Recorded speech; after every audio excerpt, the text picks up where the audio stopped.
G'day guys, how's it going? I'm Aaron Whitnell, this is ACW Sport, and what a weekend we have just had in the Premier League. We had everything, controversy, goals, upsets, and some amazing team displays. Of course, there was only one place to start, and that is the Manchester derby, where Man City embarrassed Manchester United at home. They only won 2-1, but when you look at how both teams performed, this could have been a much bigger scoreline. City deserved more than a 2-1 scoreline. For me, it was one of the worst Manchester United performances since Sir Alex Ferguson left. Up until like the last 10 minutes, they just didn't show anything. They were almost too scared to play Manchester City. And the thing that you have to respect, not just me, but everyone has to respect about City, because we saw them do it against Chelsea at Stamford Bridge. We've now seen them do it to Man United. Is that when they go to these places, they're not trying to build offensive. They're going there and they're acting like the home team, and they're just going straight out for the attack. And that's why, they're top of the league and running away now 11 points clear, which for me means that the title race is over as far as I'm concerned, because I just can't see where they're going to drop that many points. Plus, you've got to take into consideration the goal difference. That's almost like an extra point. So effectively, they're almost 12 points clear at the top of the Premier League. So I just don't see how anyone can catch them. For me, it's now a race as to who can finish second behind them, out of United, Chelsea, Liverpool, Arsenal, Spurs, maybe even Burnley, but we'll get on them later. Because City have just been absolutely phenomenal, and that's why they've set this incredible new record by becoming the first team in Premier League history to win 14 games in a row. And that's why they're running away with it. But yeah, I think the thing that frustrates me the most, though, when you listen to the way Mourinho has been talking after the game, saying that City were lucky. They weren't lucky. I don't know what game he was watching to think they were lucky. United, they set out so attackingly when you look at their lineup. But in terms of how they played, they were pathetic. They couldn't put a pass together. It was literally just hoof it, especially in the first half. And look, I know Lukaku had a game to forget, because he was at fault for both of City's goals with his clearances and his defensive work. But he shouldn't be doing that. It should be a defender's job to be, where Lukaku was in those positions. Why it was him that was in that position, I will never know. And as far as going forward, yeah, all right, you can see he's not playing with confidence, but he's also getting no service whatsoever. And nothing epitomises that more than this picture that I'm showing you now. Because look at it. He's got no one around him. And yeah, I know City have got the ball. But when United break, where are Martial, Rashford and Lingard? When City broke, they always had players that were right on United's defence. And United didn't have that. And I don't know why. Just go for it. We've seen in recent weeks City have been struggling to win because teams have been going for it and trying to exploit them. Because everyone knows that if you go at City, their defence isn't the best. I know, obviously, they're top of the league for a reason. But we've seen that the likes of Otamendi, Mangala, they can be exploited. Kompany was taken off at half-time. They had Fernandinho playing centre-back.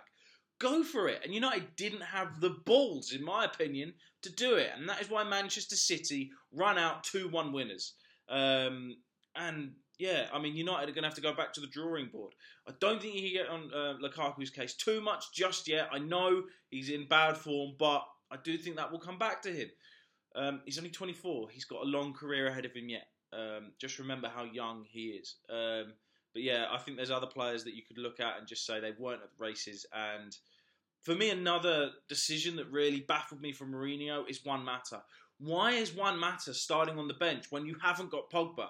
Herrera, for me, he's not having the best season because apparently his head's been turned. He's looking the other way at potentially Barcelona, from what I understand with the rumours. But Mata, for me, is United's most creative player after Pogba. He's fantastic whenever he plays. You start him on the bench in a game like this. Matic just holding the midfield fine. Put Mata in there and actually have a bit more creativity going forward. Because unfortunately, Lingard, Rashford and Martial don't have the same creativity spark that Mata does. And maybe if he was on the pitch because Pogba isn't around, United might have actually been able to create some more chances. Jesus Christ, look at that. All right, the miss from Lukaku with 5 minutes to go. Who created that opportunity? Mata, by pinging it out to Martial straight away. Beautiful play from him. And for me, United did look a bit different when Mata was on the pitch. But yeah, anyway, United fans, I'll be very interested to hear what you think.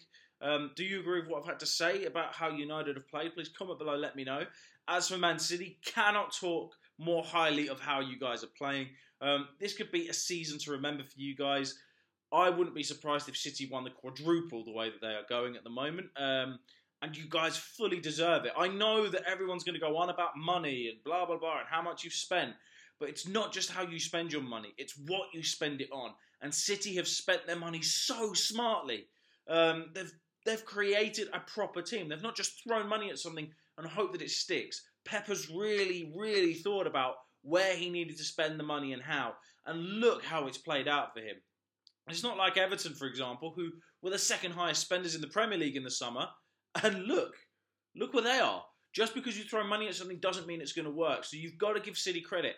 Because even though they've spent the money, they've done it so well that they've created a phenomenal team. And the football they play is the kind of football you would expect to see being played for the amount of money that these players are on. So credit to City for actually doing that with the money that they're spending.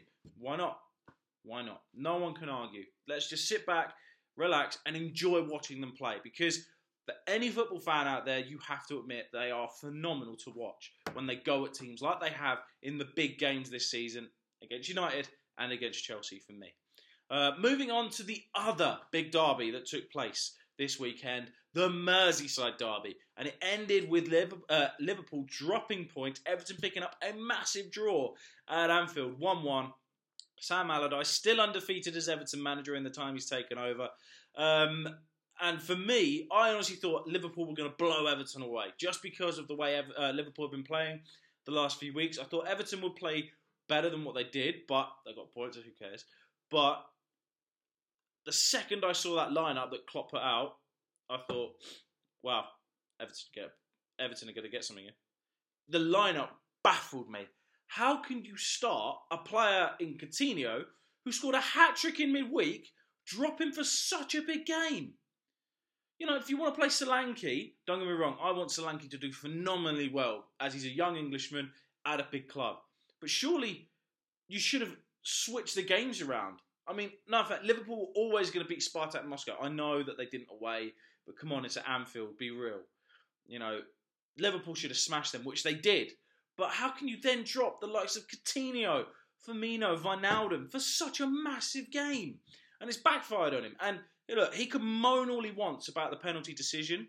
It was a penalty all day long. What the hell was Dejan Lovren thinking? You know, if that hadn't have been given, then, yeah, Allardyce would be fuming, and rightly so.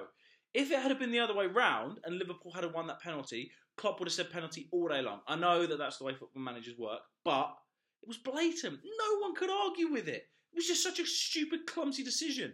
Wayne Rooney very well to put away his first goal in a Merseyside derby, surprisingly. But, of course, he only played in the couple before he went to United. But, yeah, I mean, look, Salah again proving that he's quality. But Mane, wow, blew the opportunity to give Liverpool a 2-0 lead. Should have squared it to Oxlade-Chamberlain or Salah. They were both in the same position. He blew it big time. And, yeah, Liverpool, that's really cost them for me. Because they had a massive opportunity to go above Chelsea here. Or at least close the gap anyway. Because, you know, for me, Liverpool have been playing the more attractive football recently. And I really thought Liverpool could push on. But it's decisions like this that just seem to hold Klopp back. And stop Liverpool from being the real title contenders that you expect them to be when you see the kind of attacking prowess they have. But, I mean, in January, they have to sort out their defence because it's becoming a bit of a joke now. They were in control of that game with no threat from Everton whatsoever. And it's just another clumsy defensive error that has cost them massively. And, all right, the fact they didn't put more chances away. But, I mean, yeah, I'm a little bit more lost on what to say. Because I just find it so weird that Klopp is putting everything down to a penalty decision when really it was his fault for choosing such a weird lineup for me. Should have just blown Everton away, in my opinion. But yeah, anyway, Liverpool fans, comment below, let me know. What did you think about Klopp's lineup? How do you think the game panned out? Do you agree with what I've got to say? Let me know. As for Everton, wow, Allardyce has got you well and truly sorted out. Like I said, I expect you guys to be pushing Burnley in a couple of weeks. The way Allardyce has got you guys organised, because at the end of the day you can see out tough games like this. Right, bit of luck on your side yesterday, but still you take the win. Massive win for you guys. Chelsea dropped points at West Ham, which was a massive result. The first game of the weekend, West Ham winning 1-0 thanks to Arnautovic's first goal for the club. You know what? West Ham were good for the win as well. They played really well against Man City and were unlucky to come away with something. But yeah, this win against Chelsea, they fully deserved. And Chelsea just weren't at the races. I've heard that the Morata and that weren't well. And they didn't want to play just because they were feeling under the weather. You can kind of see that because, I mean, Morata didn't look at the races. Hazard was kind of shut out of the game, really. 1 or 2 chances. But again, it just wasn't falling Chelsea's way. And all right, Conte's going to continuously moan about the fact that he didn't get who he wanted in the summer and stuff like that. But at the end of the day, when you've got the players that you have at your exposure and the fact that you let some players go that you just shouldn't have let go, like Matic, for example, yeah, you are going to struggle this season. So I just can't see where he's coming from. But yeah, I mean, look, as I've said, the title race is over.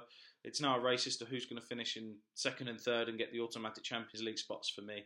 And I mean, Chelsea are not that far clear of anyone. I suppose Man United aren't either.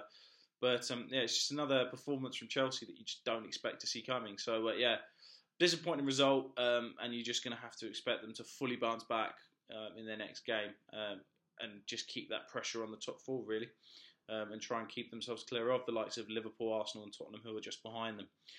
As for Arsenal, they blew a massive chance as well. What is it with all the big teams blowing chances here? It's just weird. But they drew 1-1 at Southampton. And when you consider how well they played against Man United, they started so badly against Southampton from a defensive point of view. You know, Charlie Austin took his goal very, very well. And Southampton were unlucky to not hold out for the win. In the end, Giroud equalising for them. But it was just another bottle job performance from Arsenal when they should have won here. Because, you know, they could be above Liverpool right now. So it's just not good. Not good from them. I don't really know what more to say because you're just so used to it from Arsenal, really. As for Spurs, they got back to winning ways in some style. They beat Stoke 5-1 at Wembley. Very weird game, though, because Harry Kane, who has now got 50 goals in 48 games for club and country this year, which means he scores on average every 81 minutes, which is unbelievable, missed easier chances than he did the chances that he scored. Really, really weird. He should have had 4 or 5. Tottenham could have had 10 on another day. They were that good. Stoke were that poor as well. Got a feel for Ryan Shawcross. He's not going through the easiest form in the world at the moment. Scored an own goal. Did also pull one back. But yeah, it was a game to forget for him.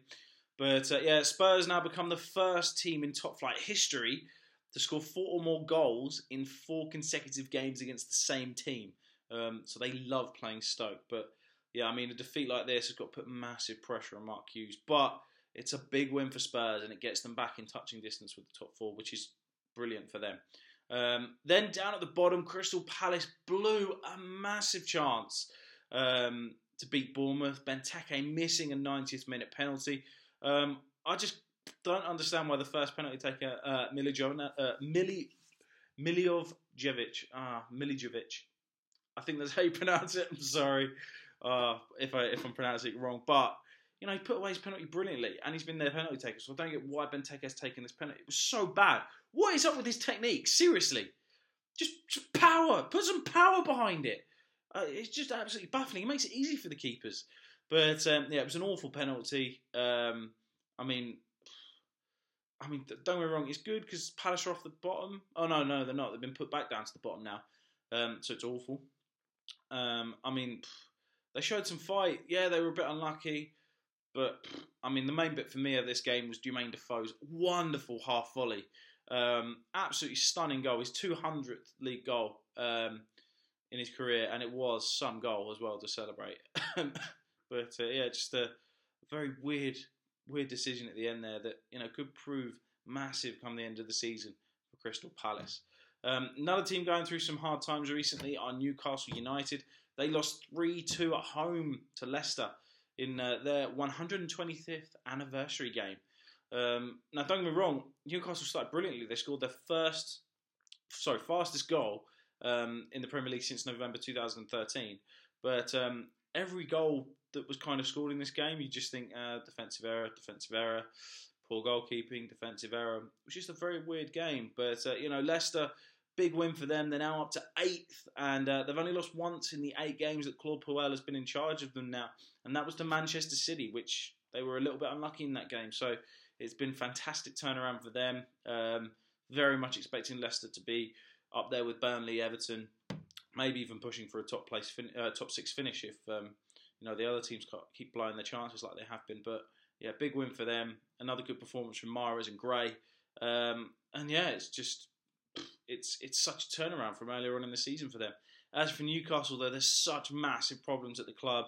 Ashley's got to sell. They've got to bring some players in January because they're a championship squad. And I know that obviously Huddersfield and Brighton are doing well, but yeah, there's something about Newcastle that's just not ticking at the moment, and that needs to be adjusted. And I just think it's all the behind-the-scenes stuff that's costing them big time. And if they can get that sorted, I think they'll be fine.